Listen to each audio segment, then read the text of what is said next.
ఆకాశవాణి ప్రాంతీయ వార్తలు చదువుతున్నది బాలకృష్ణ ఎల్లాప్రగడ. ముందుగా ముఖ్యాంశాలు. భారత ఉపరాష్ట్రపతి జగదీప్ ధన్కడ్ ఈరోజు ఆంధ్రప్రదేశ్లోని శ్రీ పొట్టి శ్రీరాములు నెల్లూరు జిల్లాలో పర్యటించనున్నారు. ఢిల్లీలో పర్యటిస్తున్న ఆంధ్రప్రదేశ్ ముఖ్యమంత్రి నారా చంద్రబాబు నాయుడు కేంద్ర జలశక్తి శాఖ మంత్రి సిఆర్ పాటిల్తో సమావేశమయ్యారు. ఆంధ్రప్రదేశ్ ప్రభుత్వ నిబంధనలు అతిక్రమించి నిర్మాణాలు చేపడితే వాటిని తొలగిస్తామని రాష్ట్ర పురపాలక శాఖ మంత్రి పి నారాయణ తెలిపారు. రాష్ట్రంలోని గ్రామీణ ప్రాంతాల్లోనూ మౌలిక వస్తుల కల్పనకు ప్రభుత్వం ప్రాధాన్యమిస్తుందని ఆంధ్రప్రదేశ్ పర్యాటక శాఖ మంత్రి కందుల దుర్గేష్ చెప్పారు. ప్రస్తుత ప్రపంచ అవసరాలకు తగ్గట్లుగా ఫ్యూచర్ సిటీ పేరుతో 4వ నగరానికి రూపకల్పన చేస్తున్నామని తెలంగాణ ముఖ్యమంత్రి ఏ రేవంత్ రెడ్డి వెల్లడించారు. వార్తల వివరాలు. భారత ఉపరాష్ట్రపతి జగదీప్ ధన్కడ్ ఈరోజు ఆంధ్రప్రదేశ్లోని శ్రీ పొట్టి శ్రీరాములు నెల్లూరు జిల్లాలో పర్యటించనున్నారు. తిరుపతి విమానాశ్రయం నుంచి ప్రత్యేక హెలికాప్టర్లో బయలుదేరి నెల్లూరులోని పోలీస్ మైదానానికి చేరుకుని అక్కడి నుంచి వెంకటాచలం మండలం సరస్వతీనగర్లోని అక్షరా విద్యాలయానికి వెళతారు. పూర్వ ఉపరాష్ట్రపతి ఎం వెంకయ్యనాయుడుతో కలిసి నైపుణ్యాభివృద్ధి కేంద్రాన్ని సందర్శించి యువతకు అందిస్తున్న వివిధ కోర్సులను పరిశీలిస్తారు. అనంతరం వెంకటాచలంలోని స్వర్ణభారత్ ట్రస్టుకు చేరుకుని ట్రస్ట్ 23వ వార్షికోత్సవ కార్యక్రమంలో పాల్గొంటారు. ఉపరాష్ట్రపతి పర్యటన కోసం జిల్లా యంత్రాంగం విస్తృతంగా ఏర్పాట్లు చేసింది.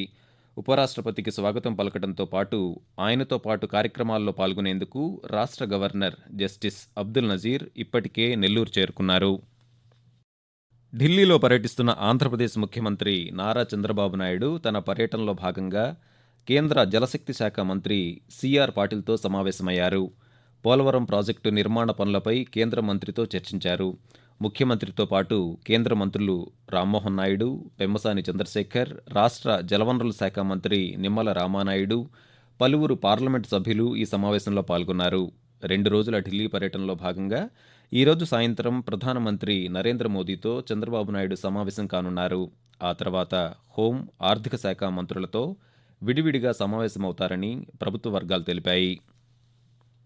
ప్రస్తుత ప్రపంచ అవసరాలకు తగ్గట్టుగా ఫ్యూచర్ సిటీ పేరుతో 4వ నగరానికి రూపకల్పన చేస్తున్నామని తెలంగాణ ముఖ్యమంత్రి ఏ రేవంత్ రెడ్డి పేర్కొన్నారు. నిన్న ఢిల్లీలోని అధికార నివాసంలో ఫాక్స్కాన్ చైర్మన్ యంగ్ లియూతో ముఖ్యమంత్రి సమావేశమయ్యారు. ఈ సందర్భంగా ఆయన మాట్లాడుతూ తెలంగాణ ప్రభుత్వం హైదరాబాద్ నగరానికి అనుబంధంగా అభివృద్ధి చేయబోతున్న 4వ నగరం ఫ్యూచర్ సిటీలో పెట్టుబడులు పెట్టాలని ఆహ్వానించారు. నవతరం పరిశ్రమల అవసరాలు తీర్చే మానవ వనరులను అందించేందుకు అవసరమైన పాఠ్యాంశాల రూపకల్పనలో ప్రముఖ పారిశ్రామికవేత్తలను భాగస్వాములు చేస్తున్నామని పేర్కొన్నారు. ఈ నేపథ్యంలో 4వ నగరంలో పరిశ్రమలు పెట్టేందుకు ఫాక్స్కాన్ సంస్థకు అవసరమైన అన్ని అనుమతులు ఇవ్వడంతో పాటు అన్ని రకాలుగా సహకరిస్తామని ముఖ్యమంత్రి తెలిపారు.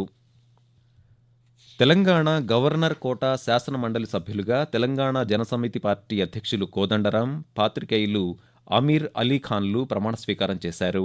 హైదరాబాద్లోని శాసన మండలి కార్యాలయంలో మండలి చైర్మన్ జి సుఖేందర్ రెడ్డి వారితో ప్రమాణం చేయించారు. అనంతరం కోదండరాం పాత్రికేయులతో మాట్లాడుతూ శాసన మండలిలో సభ్యుడిని కావడం సంతోషంగా ఉందని చెప్పారు. అవకాశం ఇచ్చిన గవర్నర్, ముఖ్యమంత్రి రేవంత్ రెడ్డిలకు కృతజ్ఞతలు తెలిపారు. ఉద్యమకారులు, అమరవీరుల ఆకాంక్షల మేరకు పనిచేస్తానని చెప్పారు. తెలంగాణ గ్రూప్ 1 సర్వీసుల ప్రధాన పరీక్షల సమయంలో Telangana public service commission TGPSC మార్పులు చేసింది. 563 పోస్టుల భర్తీ కోసం అక్టోబర్ 21 నుంచి 27 వరకు నిర్వహించే పరీక్షలు మధ్యాహ్నం 2 గంటల నుంచి సాయంత్రం 5 గంటల వరకు జరుగుతాయని కమిషన్ కార్యదర్శి నవీన్ నికులస్ వెల్లడించారు. గతంలో ప్రకటించిన సమయం కంటే అరగంట ముందు పరీక్ష జరుగుతుందని చెప్పారు. అభ్యర్థుల సౌకర్యార్థం ప్రధాన పరీక్షల నమూనా జవాబు పత్రాన్ని ఈ రోజు నుంచి టీజీపీఎస్సీ వెబ్సైట్లో ఉంచుతామని, జవాబు పత్రం, హాల్ టికెట్పై ముద్రించిన సూచనలను అభ్యర్థులు తప్పనిసరిగా పాటించాలని నవీన్ నికులస్ సూచించారు. ఆంధ్రప్రదేశ్లోని అన్ని మున్సిపాలిటీల పరిధిలో నిబంధనలను అతిక్రమించి ఇళ్లు, భవనాలు నిర్మిస్తే వాటిని తొలగిస్తామని రాష్ట్ర పురపాలక శాఖ మంత్రి పి నారాయణ తెలిపారు. నిన్న నెల్లూరు నగరపాలక సంస్థ కార్యాలయంలో పారిశుద్ధ్యం, పట్టణ, ప్రణాళిక విభాగాలపై సంబంధిత అధికారులతో మంత్రి సమీక్షా సమావేశం నిర్వహించారు. ఈ సందర్భంగా ఆయన మాట్లాడుతూ దేశంలోని వివిధ రాష్ట్రాలలో భవన నిర్మాణాలకు అనుసరిస్తున్న విధానాలను పరిశీలించి రాష్ట్రంలో నూతన విధానాన్ని తీసుకువస్తామని మంత్రి వెల్లడించారు. రెవెన్యూ, రిజిస్ట్రేషన్, అగ్నిమాపక, వైద్య విభాగాల సమాచారాన్ని మున్సిపల్ విభాగంతో అనుసంధానం చేసి నగరాల్లో ప్రజలకు సులభతరమైన సేవలు అందించేందుకు చర్యలు చేపట్టనున్నట్లు వివరించారు. జనన, మరణ ధృవపత్రాల జారీలో చిన్నపాటి సమస్యలను పరిష్కరించి పూర్తి స్థాయిలో ఆన్లైన్ విధానాన్ని పాటించాలని అధికారులను మంత్రి ఆదేశించారు. ఆకాశవాణి ప్రాంతీయ వార్తలు వింటున్నారు. ఆంధ్రప్రదేశ్లో క్షేత్రస్థాయిలో భూముల రికార్డులను పరిశీలించేందుకు, రైతుల, ప్రజల సమస్యలను తెలుసుకునేందుకు రోజుకి ఒక జిల్లా చొప్పున పర్యటిస్తున్నట్లు రాష్ట్ర రెవెన్యూ శాఖ ప్రత్యేక ప్రధాన కార్యదర్శి ఆర్పి సిసోడియా తెలిపారు. నిన్న విజయనగరం జిల్లాలో పర్యటించిన ఆయన కలెక్టర్ కార్యాలయంలో పాత్రికేయులతో మాట్లాడారు. విజయనగరం జిల్లా పర్యటనలో భాగంగా భోగాపురం మండలం పోలిపల్లి, బసవపాలెం గ్రామాలను సందర్శించామన్నారు. భూ సమస్యలకు సంబంధించి ప్రజల నుంచి వినతులను స్వీకరించామని పేర్కొంటూ ఎంఆర్ఓ ఆఫీస్లో రికార్డ్స్ అన్ని వెరిఫై చేశాము.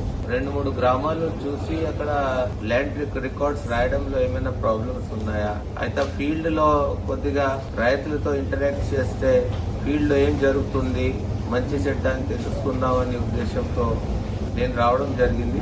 ఇది ఎఫ్సిఓ రిజిస్టర్, తర్వాత ఉన్నటువంటి 22A రిజిస్టర్, పాత అడంగలు ఇవన్నీ వెరిఫై చేయడం జరిగింది. కొన్ని చోట్ల డిస్క్రిపెన్సీస్ ఉంటే అవి సరి చేయమని కూడా మన రెవెన్యూ సిబ్బందికి చెప్పడం జరిగింది.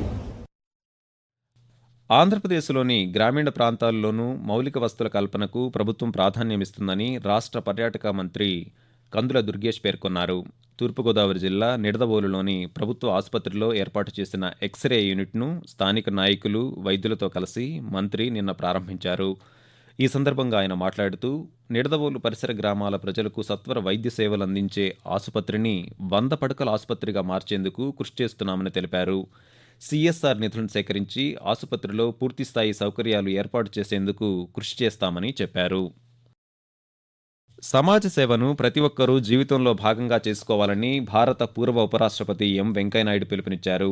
శ్రీ పొట్టి శ్రీరాములు నెల్లూరు జిల్లా వెంకటాచలంలోని స్వర్ణ భారత్ ట్రస్టులో నిర్వహించిన జైపూర్ ఫుట్ కృత్రిమ అవయవాల అమరిక శిబిరాన్ని ఆంధ్రప్రదేశ్ రాష్ట్ర దేవాదాయ శాఖ మంత్రి ఆనం రామనారాయణ రెడ్డితో కలిసి ఆయన ప్రారంభించి చక్రాల కుర్చీలు, వాకర్లను లబ్ధిదారులకు పంపిణీ చేశారు. ఈ సందర్భంగా వెంకయ్యనాయుడు మాట్లాడుతూ సంపదతో పాటు నైపుణ్యంలో కొంత భాగాన్ని సమాజం కోసం ప్రతి ఒక్కరూ కేటాయించాల్సిన అవసరం ఉందని అభిప్రాయపడ్డారు. నైపుణ్యాభివృద్ధితోనే యువత సాధికారతతో పాటు నవభారత నిర్మాణం త్వరితగతిన సాకారం అవుతుందని పేర్కొన్నారు. వారాంతంలో వరుస సెలవుల నేపథ్యంలో ప్రయాణికుల రద్దీ దృష్ట్యా ప్రత్యేక రైళ్లు నడుపుతున్నట్లు దక్షిణ మధ్య రైల్వే వెల్లడించింది. తెలుగు రాష్ట్రాల మధ్య పలు తేదీల్లో 8 ప్రత్యేక రైళ్లు నడపనున్నట్లు ప్రకటించింది. నర్సాపూర్ సికింద్రాబాద్, కాకినాడ సికింద్రాబాద్, కాచిగూడ తిరుపతి, కాచిగూడ సికింద్రాబాద్ల మధ్య మొత్తం 8 రైళ్లు ఈ రోజు నుంచి ఈ నెల 20వ తేదీ వరకు నడపనున్నట్లు దక్షిణ మధ్య రైల్వే తెలిపింది. కేంద్ర ప్రభుత్వం 70వ జాతీయ చలనచిత్ర పురస్కారాలను నిన్న ఢిల్లీలో ప్రకటించింది. ఉత్తమ చిత్రంగా మలయాళం సినిమా ఆట్టం నిలిచింది. ఉత్తమ నటుడిగా కాంతార చిత్రానికి గాను రిషబ్ శెట్టి పురస్కారాన్ని దక్కించుకున్నారు. ఉత్తమ నటి పురస్కారానికి తిరుచిట్రంబళం చిత్ర నటి నిత్యా మేనన్, కచ్ ఎక్స్ప్రెస్ చిత్రం నటీమణి మానసీ పరేఖులు సంయుక్తంగా ఎంపికయ్యారు. ఉత్తమ ప్రాంతీయ చిత్రంగా తెలుగు చిత్రం కార్తికేయ 2కు పురస్కారం లభించింది. 2022 డిసెంబర్ 31 నాటికి సెన్సార్ పూర్తయిన చిత్రాలకు ఈ పురస్కారాలను ప్రకటించారు.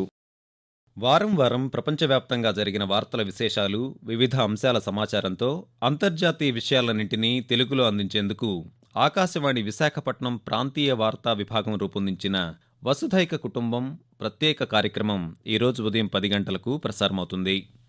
ఆకాశవాణి ప్రాంతీయ వార్తలు ముగించే ముందు ముఖ్యాంశాలు మరోసారి. భారత ఉపరాష్ట్రపతి జగదీప్ ధన్కడ్ ఈరోజు ఆంధ్రప్రదేశ్లోని శ్రీ పొట్టి శ్రీరాములు నెల్లూరు జిల్లాలో పర్యటించనున్నారు. ఢిల్లీలో పర్యటిస్తున్న ఆంధ్రప్రదేశ్ ముఖ్యమంత్రి నారా చంద్రబాబు నాయుడు కేంద్ర జలశక్తి శాఖ మంత్రి సిఆర్ పాటిల్తో సమావేశమయ్యారు. ఆంధ్రప్రదేశ్ ప్రభుత్వ నిబంధనలను అతిక్రమించి నిర్మాణాలు చేపడితే వాటిని తొలగిస్తామని రాష్ట్ర పురపాలక శాఖ మంత్రి పి నారాయణ తెలిపారు. రాష్ట్రంలోని గ్రామీణ ప్రాంతాల్లోనూ మౌలిక వసతుల కల్పనకు ప్రభుత్వం ప్రాధాన్యమిస్తుందని ఆంధ్రప్రదేశ్ పర్యాటక శాఖ మంత్రి కందుల దుర్గేష్ చెప్పారు. ప్రస్తుత ప్రపంచ అవసరాలకు తగ్గట్టుగా ఫ్యూచర్ సిటీ పేరుతో 4వ నగరానికి రూపకల్పన చేస్తున్నామని తెలంగాణ ముఖ్యమంత్రి ఏ రేవంత్ రెడ్డి వెల్లడించారు. ఆకాశవాణి ప్రాంతీయ వార్తలు ఇంతటితో సమాప్తం.